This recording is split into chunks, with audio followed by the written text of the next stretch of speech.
All right, so let's talk about this game. We had Sam Vecini, Deshaun Butler, and John Fanto on the stream last night, and we went in depth like 45 minutes on this game. And at least he got the joke. Michael's a good sport. We like you, Michael. Big guy. So take me through what you think, how this is going to play out, who you like, and what you think the key matchup is going to end up being. Man, I can't wait. I hope Davion Mitchell and Jalen Suggs match up in this one. I would like to think they will.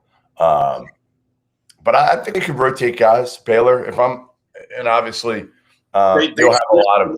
I think the matchup is going to be Suggs on Mitchell, but Baylor's defense, like what they do is they just do so much. I don't think that we're going to necessarily see Davion locked up with Suggs. Exactly. But the initial matchup will probably be Mitchell, I would think, on Suggs. And man, that is happy, man. Like that's basically two guys as athletic as Robbie Hummel out there going back and forth. I think the difference is going to be Baylor's front line and can they handle Drew Timme. I really do. I think Vital's got to stay on the court, and Everyday John's got to be Everyday John. And if they can get that, I think Baylor wins this game. I really do. I've said it all season. You know that. I love Gonzaga. I think Baylor's every bit as good. I think Jared Butler needed that first half, to start to get going, to see the ball go in from three. That was really important for him. I just think I like Baylor's top 8 better. How's that? I like Gonzaga's top 5 is elite level, but I like Baylor's top 8. Gonzaga doesn't have any depth. Like when they go to those lineups, when they have Anton Watson and Aaron Cook on the floor at the same time, that's when I'm like, please, please, please, please get one of them out. Please, please, please don't let it be like this. Please, please, please, please. Those are the ones where you kind of stress a little bit. I can't imagine what actual Gonzaga fans are thinking when those guys are on the floor. Cook hasn't given him much, and Watson is just okay. But Baylor comes in again with Matthew Meyer, who's a weapon. Like Matthew Meyer can explode. It wouldn't shock you if Matthew Meyer had 16 points tomorrow night in the championship game at all. And I thought it was really important for him. He's a confidence guy, 100%. You can see it on his face. He wears it all on his sleeve. And I thought last night was so critical for him because not only did he make shots. You're talking about Matthew Meyer? Yeah. Not only did he make shots, but he played physically in that game. He wasn't out-toughed. And I think that's the biggest thing for him is once he realizes, I'm good enough. Like, he doesn't think he's good enough. You could see it with him. But against Houston, it was like, holy shit, you know what? Like, these guys aren't that much tougher than – in fact, like, I can play with these dudes, and I'm better than these dudes. I think the same thing has to happen for him against Gonzaga where he says, like, okay, Jalen Suggs, Drew Timme, like, I'm as talented as all you dudes. I'm the most talented guy on this Baylor team. So I can go in my length. My length is going to give – like, that's the one thing those other Baylor guys don't have, right? Teague's got to be big in this game. He's got to make his shots. Again, Baylor's got to be able to control the tempo as much as anything. Well, here's the problem: is that Baylor wants to play just as fast as Gonzaga. Yeah, but they don't want to. Not in this game. Well, no, I do not believe that there's any chance that Scott Drew is going to say we're going to do anything different. I think he's going to say we're going to play the way that we play. Like, I expect them to send 3 guys to the glass every single possession because that's the way that Baylor plays. I expect them to attack the offensive glass.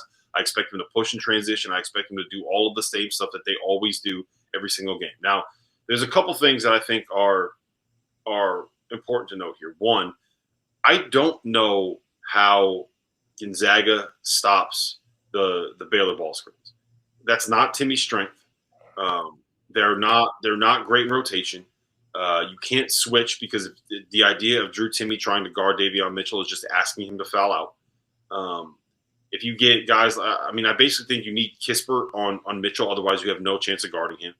Anytime you send help, he is too good of a passer. And they're the best 3-point shooting team in the country. So I don't know how they're going to guard him.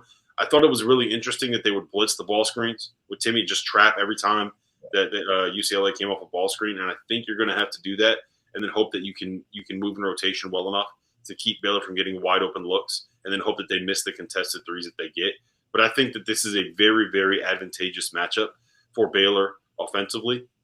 The problem is, one, any missed shot, they're going to send enough people to the glass. If Baylor or if Gonzaga gets a defensive rebound, they're off and running, and they're going to get layups. How effectively can they get out in transition? How often can they get in transition? How many layups are they going to get in transition matters. I also think they'll be able to run off of makes because of the fact that there's going to be 3 people in the lane crashing the glass for Baylor. The other part of it is for Gonzaga, like the way that you want to beat this Baylor no-middle defense in the half court is to have bigger guards that can make those probing baseline drives and pick people out as soon as Baylor rotates. We've talked about this. What Baylor does is they force you to drive to the baseline so that they can help as soon as you put the ball on the floor because they know where you're going to go. They know which direction you're going to drive, so they can anticipate it and send the help before you make a move. And officiating is going to be huge in this game. Yeah, absolutely huge. Yep. If they can keep it to me again, and Suggs' decision making is going to be huge in this game, right? I mean, think about that. What are you watching, Rob? Somebody says you're watching Newcastle. Is that true? Yeah, I am, and I'm sweating it because they just scored, and we don't need to talk about that right now. Really? Yeah, it's bad. It's bad. All right, I know it's Easter for you, so let's wrap this so you can get your Easter bunny outfit on. I want to see your Easter bunny outfit. Jose Mourinho's got to get fired. Can we do a live stream about that? Jose Mourinho needs to get fired. Get him out of my club. All I know is we saw Adam Morrison on the street last night. Borzello and I were walking, and Borzello's got his Chelsea jacket on or whatever. I guess Amo is a big Chelsea fan too. Or I don't know. They talk soccer for 5 minutes. I'm like, get me out of here. Just get me out of here. Yeah, the best part is the best part is we're going to try to get Adam Morrison today. I'll try to get him on a pod. Hey, we got one back, baby. Let's go. We got one back, Goodman. Here we go. You're telling me 2 goals happened within like a minute? Let's go. Has that ever happened in that sport? Whenever Tottenham plays, yes, because all they do is give up goals. They're terrible. I fucking hate them. All right, I'm going to go because I got to do Easter. Right. Now I'm going to watch this game, and I got to sweat it out, and I'm sick of talking to you. Later.